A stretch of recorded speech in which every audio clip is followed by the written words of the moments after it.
Oh, you want to be an it girl?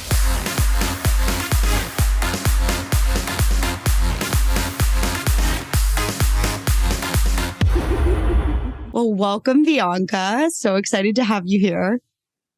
I'm excited to be here, Marley, and talk to you again. You are so amazing. Oh, you're so sweet. Well, you're pretty amazing yourself. You are the host of It Didn't Break Me podcast. You have a master's in professional counseling from Richmond, and you are a counselor in Georgia and Florida. Wow, that's a ton. It is, right? Right. But you specialize in something kind of, I think we can both relate to, and that is perfectionism. Absolutely. Absolutely. We can all relate. No one is out of the jaws of perfectionism. Oh, couldn't agree more. So tell us about your relationship with perfectionism. I didn't realize I had a relationship with perfectionism. What's your journey? No, let's say I had one, but I didn't know I had one. And I think that's important to say because so many people don't actually realize if they're dealing with perfectionism. For me, I know this sounds random, but it was like everyone would say to me, you always like to be right. And in my head, it wasn't so much about being right, even though it's the opposite. It was, I didn't want to be wrong, but I tell you why I didn't want to be wrong. I didn't want to be wrong because I didn't want to feel embarrassed. I didn't want to feel shame, and I didn't want to experience rejection. And so for me, that was the relationship that I had that I wasn't aware of. And so, as I like to say, there's 3 stages. One where perfectionism is in the driver's seat. So at that stage, it's in the driver's seat. The second one is, and that is like the destination is we're trying to figure out we're enough. The other one is when perfectionism is now in the passenger seat, you're a driver's seat, you're aware of it. And the last stage is when it is in the trunk of the car. So it was a driving force between my decisions, and ultimately I wanted to avoid rejection. So it wasn't into my 30s I realized I struggled with perfectionism. I just thought I didn't want to be wrong, and I just thought I was just so goal-orientated, which I still am, but I think it's to the level of anxiety and extra and worrying and overthinking that for me, that's how it showed up and can still show up. Yeah, I mean, I can't relate to that at all. I have no idea what you're talking about.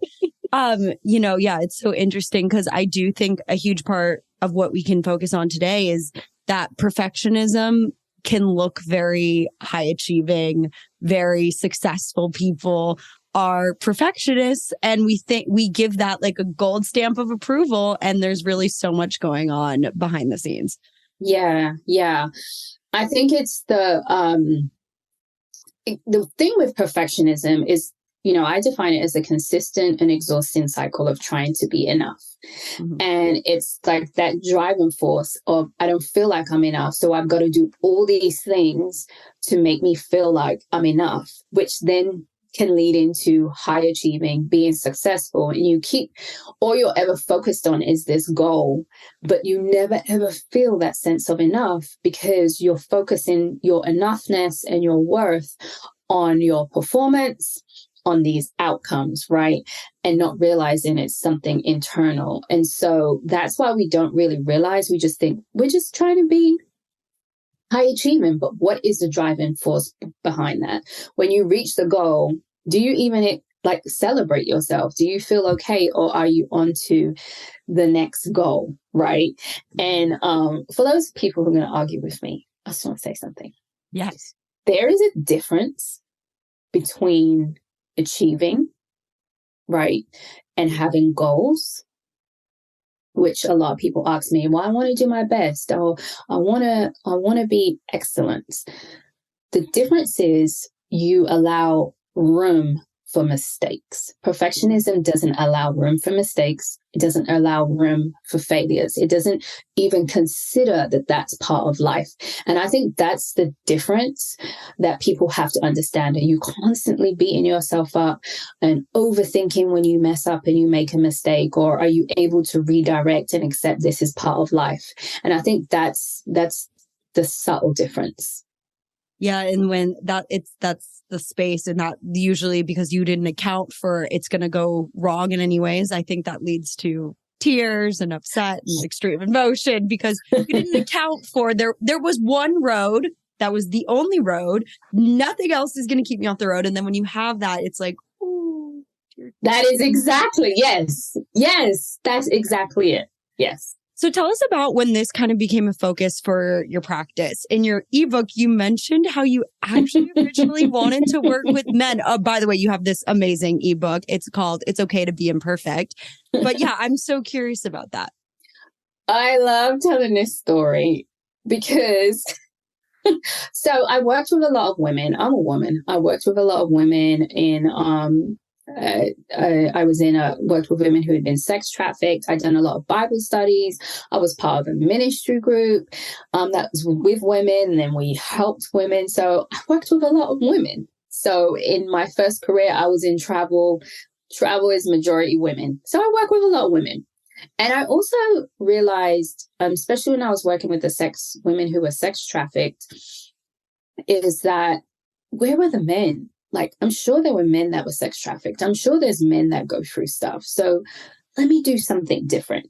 Well, God had another story and was like, no, you're going to work with women just like you. And I'm like, oh, hell no. I said, why would I do that? Why would I want to be reminded of my deficiencies? Again, perfectionism talking, right? Mm-hmm. So why would I want to be reminded of what I've gone through?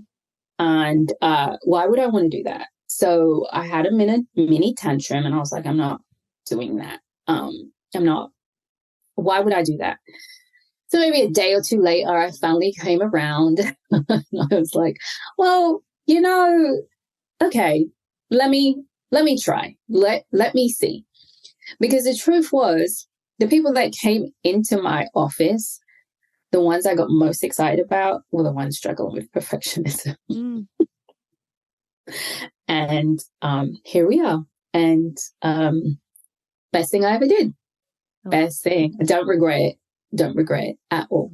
So perfectionism can be kind of sneaky in a way. Like, how can we recognize it? Can you tell us maybe the roots of where does it come from? Yeah. So I guess there's two parts. So recognizing it would be one of the biggest things I like to tell people is procrastination, because people often associate that with laziness. And there's no way you could deal with perfectionism or be a perfectionist if you procrastinate. Like, they're hard workers. Mm-hmm. But the truth is, the reason why a lot of people procrastinate is the fear of failure. Mm-hmm. Number one. And number two, they want to get it right the first time. And if I don't feel like I can get it right the first time, I'm not going to do it. And lastly, you just do all this research because you just never stop, right? Mm-hmm. You never stop gathering this information. So the biggest one is, not the biggest, a sneaky one, shall I say, is your question, is procrastination, right? And then the other sneaky one is the high achieving, you work extra hard, but really you're dealing with a lot of anxiety, you're questioning yourself. There could be some imposter syndrome. Another one is self-doubt, not trusting yourself and not trusting your decisions. So then all the other things with like anxiety also come into play, black and white thinking. Where does it come from? This is, I know they can say it's so cliche with therapy. It comes from your past, but it does. You're not born like this. Like, I like to tell people that, like, you weren't born this way. This is a response to a trauma, which was of the emotional and mental kind, when you perhaps brought your grades to your family and there was like, you needed to do better. Why did you get a B? you need an A. And you've worked so hard and then you feel deflated and rejected. And so you never want to experience that again. So you try to avoid that. Maybe you were bullied in school. Maybe the teacher missed you out or picked on you or didn't encourage you, right? Or said mean things to you. And then the other thing is in society, when we're watching movies and we're thinking about images, we're thinking about magazines, they're creating this story in your head that I need to be like that. Why am I not like that? And then you start to, try and get towards these images. And then there's the subtle expectations. Girls do this, boys do this, act this way, don't act that way. And if you do, this is what. So can you imagine? It's just all these images and all these messages. And you're like, okay, well, I got to do it this way. I got to do this way. And you're trying to be all these things and live up to that. Oh, yeah. I mean, I know on some level, I don't have to imagine, because on some personal level, like I live this true, I might be having I like that I made in perfection him, but whatever. That might be in the passenger seat for me. But yeah, I mean, I look at my past. I was diagnosed as being dyslexic in the 4th grade, which made me feel very different and kind of like outcasted. So then I was like, I never want to feel this way again. And I continued to work really hard in education, even though my parents were very cool about school, didn't care. As long as I was trying, that was good enough. But I had all this pressure on me. So that's definitely where some of my perfectionism, like high achieving attitude came from. And I think a lot of people can relate to. There are so many ways you slip into that way of thinking, and then it grows and grows and grows. Yeah, and that's the sneaky part, right? And that's the sneaky part, and that's the traumatic part, that the pain was so deep. Like, that's what trauma is, right? Well, that's where we get stuck. And I never want to experience that again. That's like, trauma work is always about getting unstuck, and you're stuck in this place of, that was such a bad experience. I'm going to do anything I can. And it's subconscious. It's not even like a decision sometimes. It's just what our brain automatically does. And that's why I say it's a response to that perfectionism, which is more of the emotional and mental kind, which in fact is more impactful than like the physical or the sexual. It's more of the emotional and the mental trauma that really sticks with us the most. Oh, that's so interesting. I don't think I've ever heard that. And it makes complete sense to me. So can you be a perfectionist in like one aspect of your life? Like, we'll say school or career, but then not like a perfectionist in like, I don't know, your personal life, like your relationships, like you really don't care or whatever. Is that possible? Yeah, it's absolutely possible. And that's why it's okay. Don't worry. I'm going to say something, but it's okay. That's why I personally, just the way I work is I try to move away from the perfectionist term because it makes a person feel like that's all they are.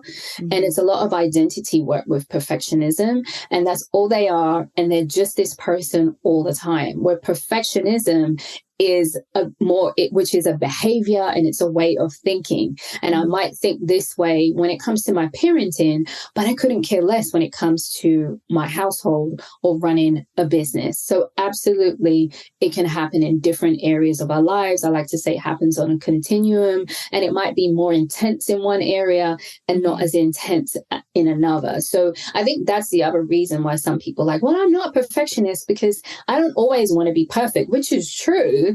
But it's the behavior and it's the way of thinking. It's about thought more so who you are as a person. So I have a great question in regards to that. If you're not going to say I'm a perfectionist or I'm working on my perfectionism, what is like the language we can use to say what we need to say, but not embody it to our fullest extent? Yeah, I try to avoid I'm a perfectionist. I just go, I'm working on perfectionism, or perfectionism is rearing its ugly head right now, or I'm dealing with some perfectionism. So it's the problem is outside versus inside. So that's the language people want to focus on, that the problem is outside. I'm not the problem. it's this way of thinking and these experiences and that have come in my mind that's causing the problem, but I'm not the problem. Because when you do that, it's part of also what's called narrative therapy as well, where they put the problem outside versus the problems with you, right? So we try to we don't personalize it, because with the perfectionism, there's a lot of personalization. And so, it's all these sneaky things, but it's a big part of why I talk about shifting the language. Like, language is huge to me. Like, I always tell people, I'm a lover of language. I like to look up words. And actually being a therapist has taught me just the power of language and the power of words, and how we have to use words, not only to get information, but how we talk to ourselves. Mm-hmm. Oh, yeah, I couldn't agree more, because I saw this on TikTok, so, don't cite the source. But it was this girl, and she was talking about, she was like, every time you say an I am statement this week, write it down in your phone. And when you look back at it, you're like chilled by the things. Like, you say stuff off the cuff, like, oh, I'm so stupid.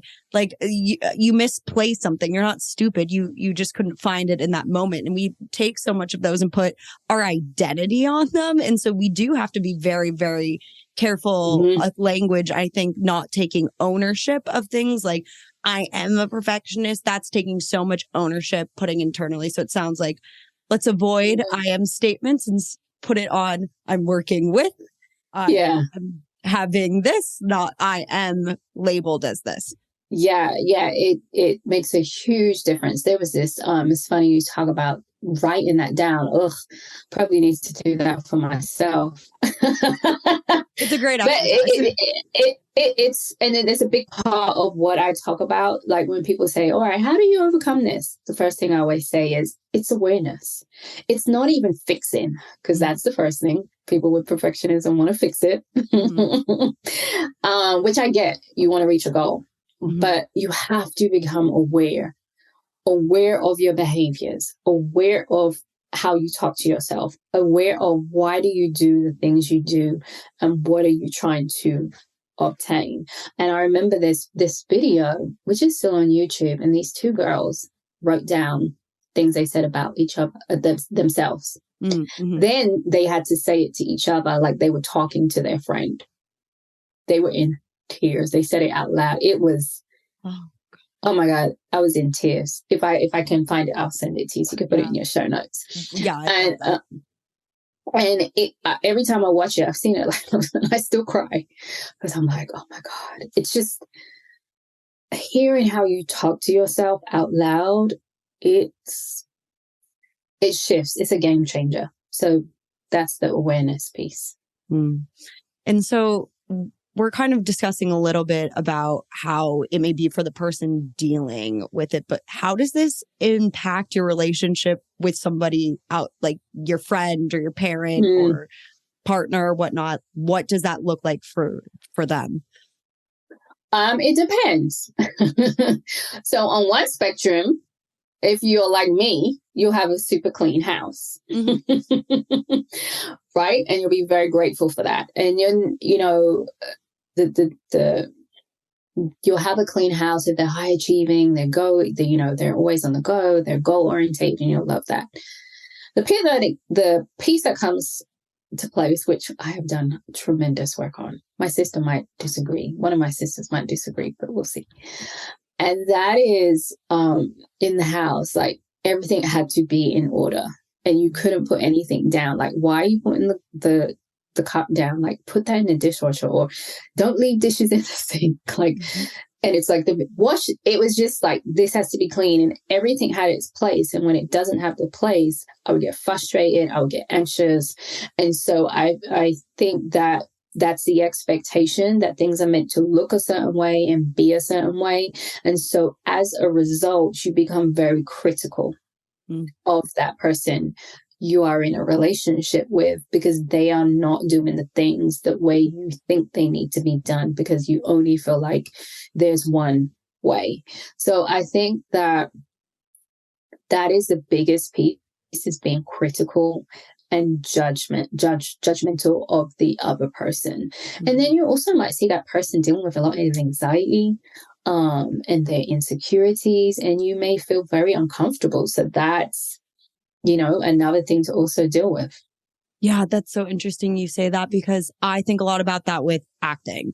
I know that's like kind of not always the best example to give for like blanket of people, but you're walking into a room and you have to be good as a person, and then you have to be good as an actor. It's a lot of pressure. And so if you are carrying that, for lack of a better image, Eeyore cloud with you, people can feel it, and it makes you uncomfortable because you're so worried about them not being okay. You're like, I'm so concerned by this. You can't focus on anything else they're doing because it's just so clearly in between them and what they want to be doing.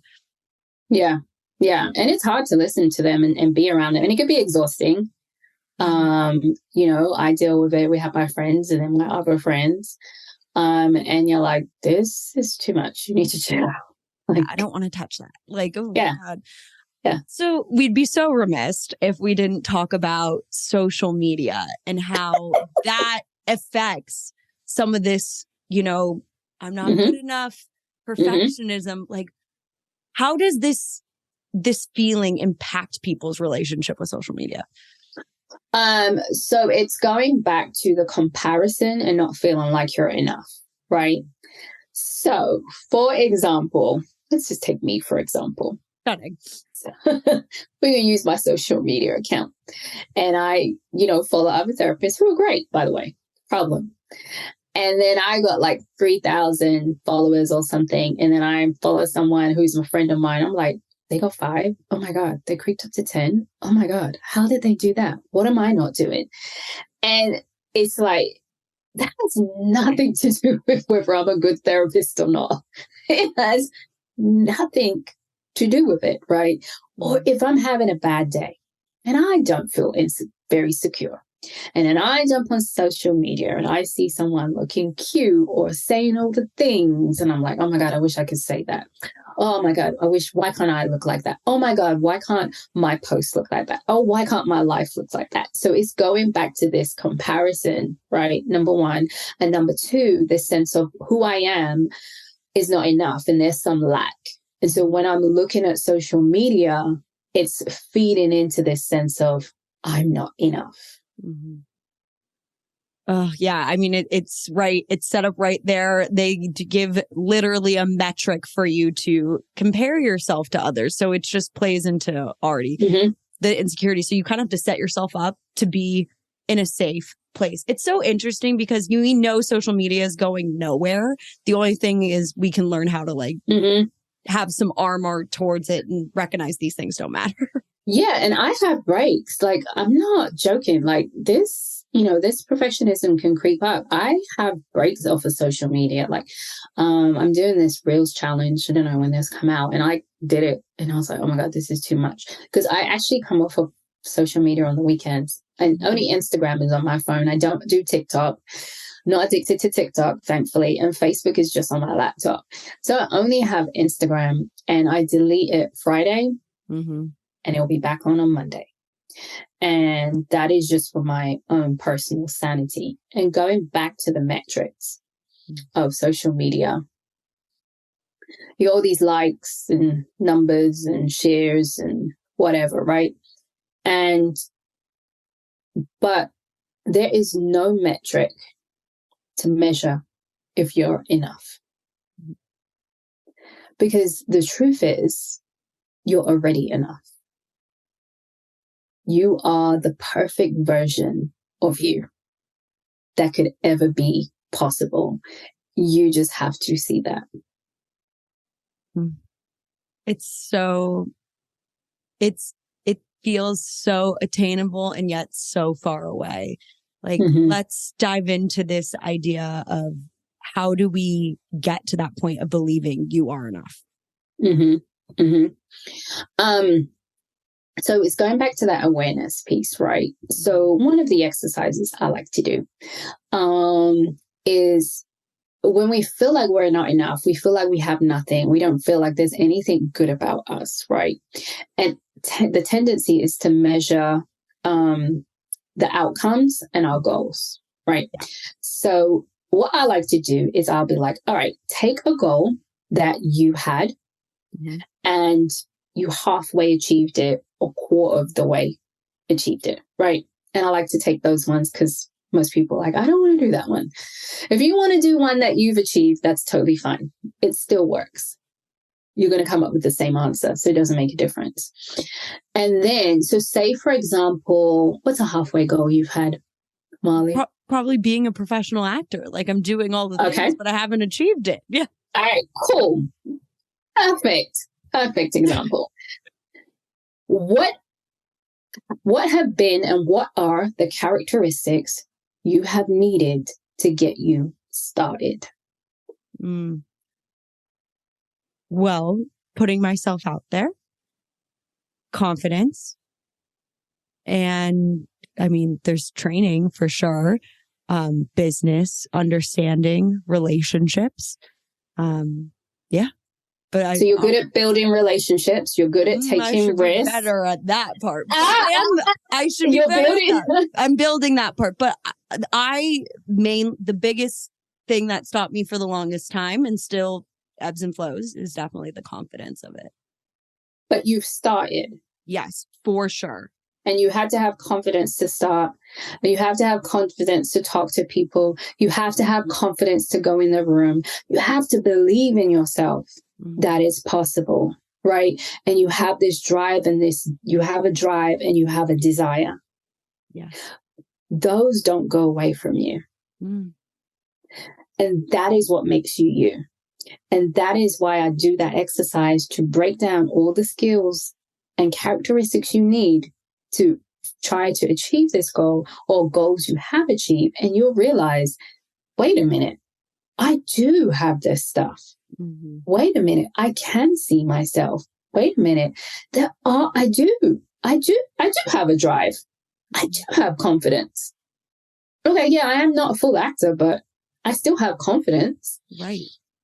And so that is the one of the things I like to do to help people to begin to see this is who you are. And then begin to value that. Because half the times people will say, oh, that's nothing. I was like, okay, well, tell me about your friends who achieved da-da-da-da. What skills did they have? And then half the time when they compare themselves to their friends and realize they have the same skill, they're like, oh, okay, maybe. Right. Maybe I do. Right. You just need to believe it a little bit more. Yeah. And you need to see it a bit more.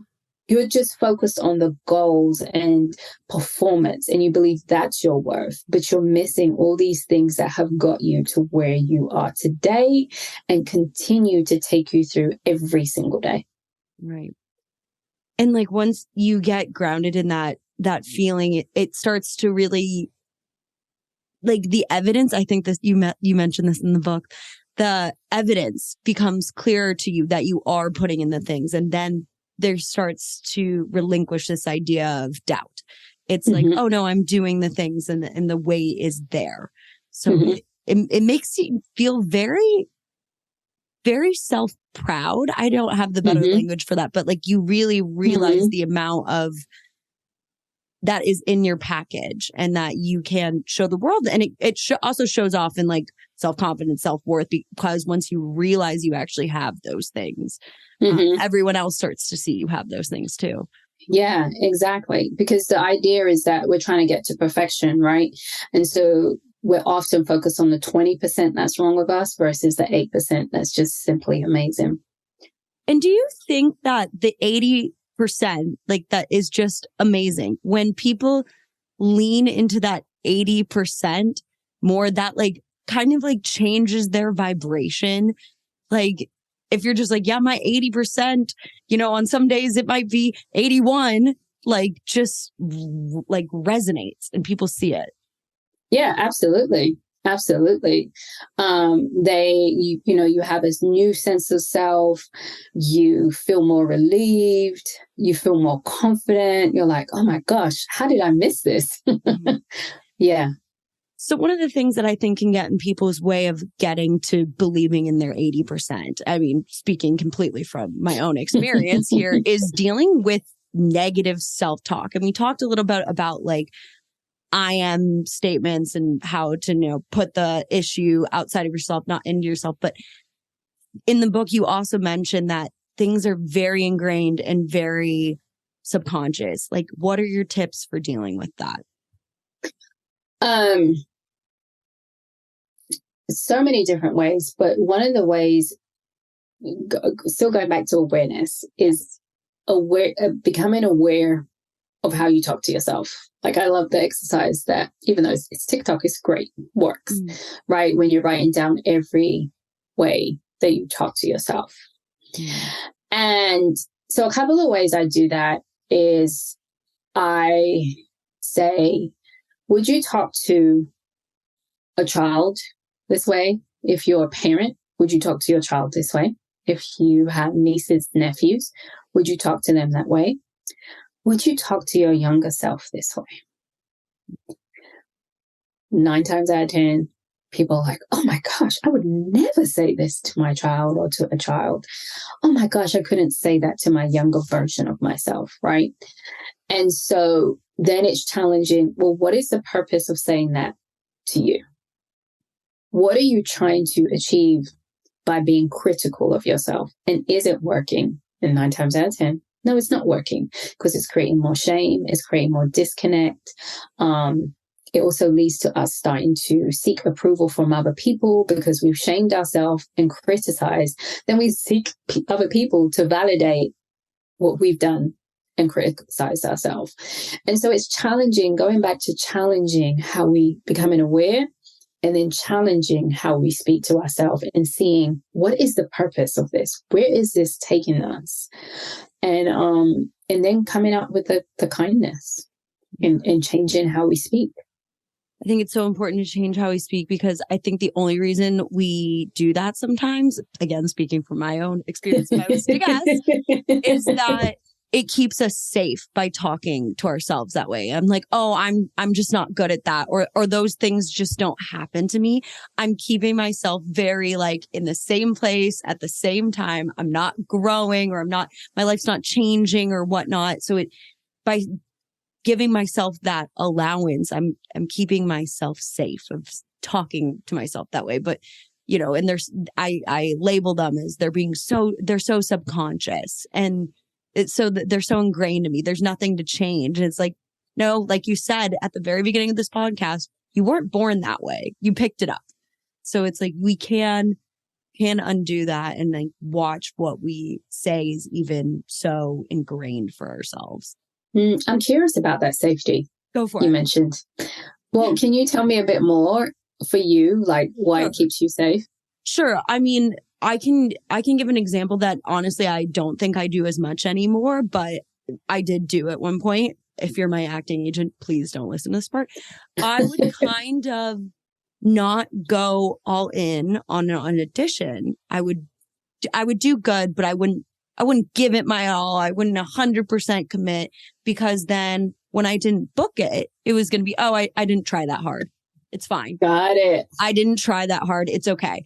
But then it's, if I gave it everything, if I, opened up the wrists and, poured my heart out into this audition and memorized it 1,000,000% to the T at every common period, and then I didn't get it, I would be even more crushed. It's a way of protecting that self. It's So, and I definitely don't do that anymore, but, I will. And I think a lot of people do as well, too, will say things that, you just think are your character defaults, and they actually have nothing to do with your character. You've just made it up along the way. So, yeah. So what I'm hearing you say is, oh God, I sound like just like a therapist, didn't I? Yes, but we love it. I mean, it is what it is. So one of those mechanisms is the control factor, right? Mm-hmm. So control is, again, going back to language, because sometimes it's really hard, because no one wants to say you're controlling or you deal with control, right? It's hard for you to take that. So one of the words I say is, well, instead of using control, I would just say, control is a form of protection. Mm-hmm. What are you trying to protect yourself from?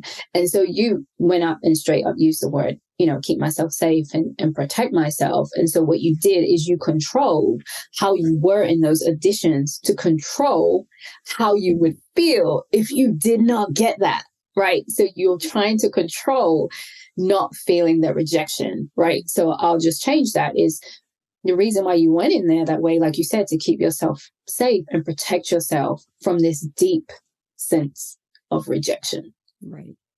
That's right. Yeah. I love that. Thank you for sharing that. Oh my gosh. Thank you for that too. And it's so interesting because I think people who are dealing with this, episode in their life feel emotions intensely. And that's also where kind of this way of thinking starts to arise. And when is it time for someone to really like seek support or help, and how? So the technical therapist thing. Technically. You're always saying. You're so cute.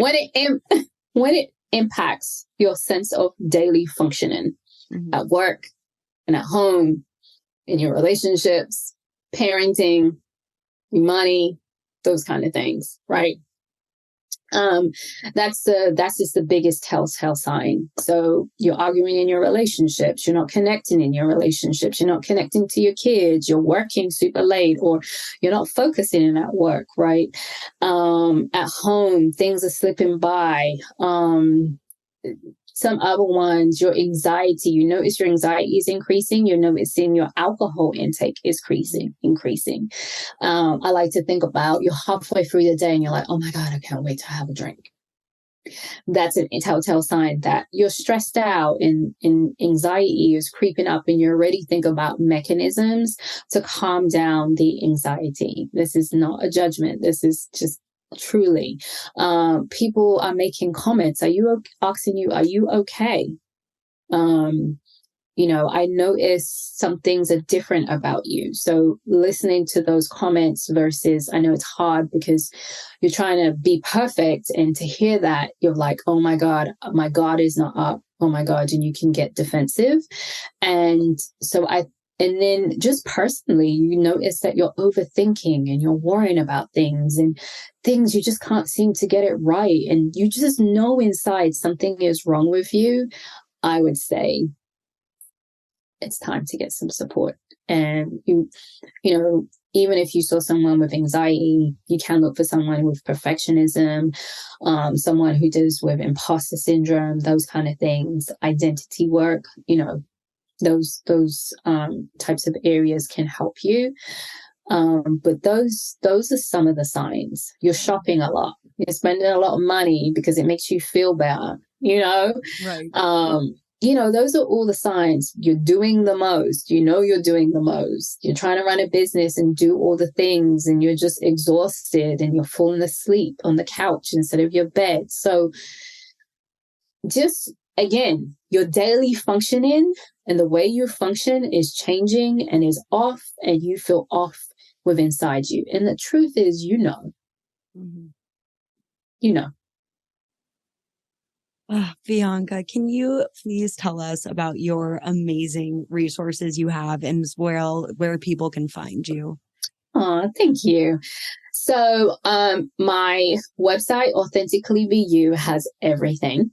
Of course, my ebook is on there. It's okay to be imperfect. That's the only place you can purchase it right now. And then also I have my podcast, It Didn't Break Me. For those who, we always feel like there's something that's going to break us. Again, going back to this risk and not want to take a risk, and just realizing that we're still here and there's beauty within the mess. And so I just have my guests on there sharing their stories of things they thought would break them, but it didn't. So it's a great inspiration if you're struggling with fears of failure, taking risks, and, helping you with some of those areas of perfectionism, and just see how life is on the other side and how people get through it. And I like that my guests still realize that their lives are not perfect and it's okay. And then, of course, Instagram, authenticallybeyou. That is the place where I'm popping at. I love that. We love where we're popping. We like to see where we're at the most. Yeah. Bianca, thank you so much for taking the time to be on this podcast. This episode means a ton to me. So thank you. Thank you, Marley, for having me. It's an honor to be on your podcast. Thank you guys for listening. So you want to be an it girl?